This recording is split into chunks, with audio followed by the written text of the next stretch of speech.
Правительство подготовило поправки в Уголовный кодекс, вводящие ответственность за осквернение мемориальных сооружений, увековечивающих память погибших при защите Отечества.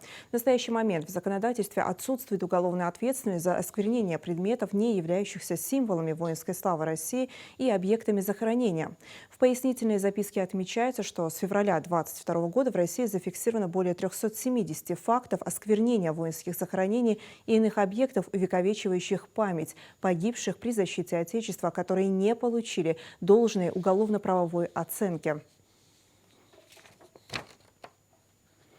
Президентская платформа «Россия. Страна возможностей» объявила о старте нового сезона всероссийского проекта «Профразвитие», направленного на карьерное развитие молодежи.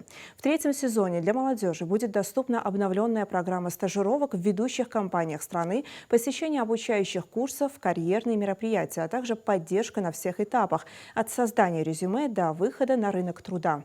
Регистрация проходит на сайте profraзвивайся.рф. В проекте могут принять участие совершеннолетние студенты, выпускники вузов и профессиональных образовательных организаций, а также молодые специалисты.